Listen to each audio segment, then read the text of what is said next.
They say you should never take the midnight bus, especially if you're the only one on it. But some lessons you learn the hard way.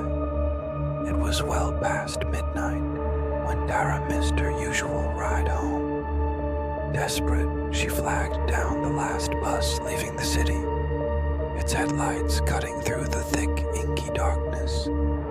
As she stepped onto the bus, a chill that had nothing to do with the night air crawled up her spine.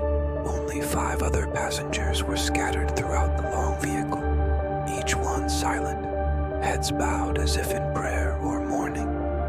The driver, a silhouette against the dim dashboard lights, never uttered a word. The bus rumbled on, the air inside growing colder with every stop.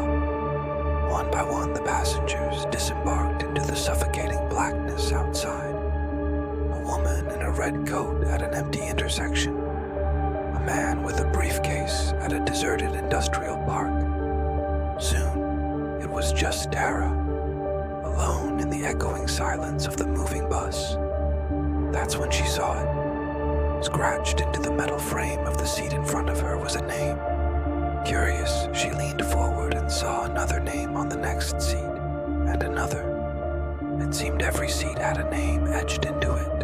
Her heart began to hammer against her ribs as she made her way to the back, checking each one.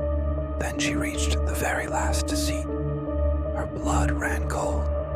Freshly scratched into the worn metal were the words, Tara, 12:47 a.m.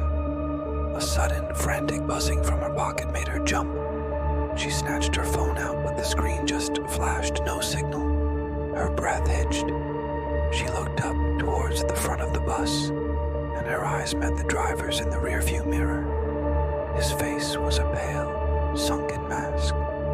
His eyes hollow, bottomless pits. A dry, rasping whisper slithered through the bus, seeming to come from everywhere at once. End of the line. The next morning, police found an empty bus parked by the gates of the old cemetery. The engine was still humming, the headlights casting long, lonely beams into the morning fog.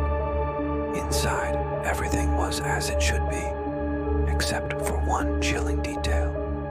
Carved into the metal of the very last seat were 3 new words. Next stop, you.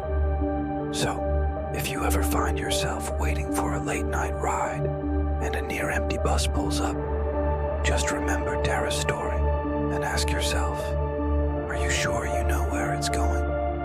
Thanks for watching. If you enjoyed this story, don't forget to hit that like button and subscribe for more chills. Stay safe out there.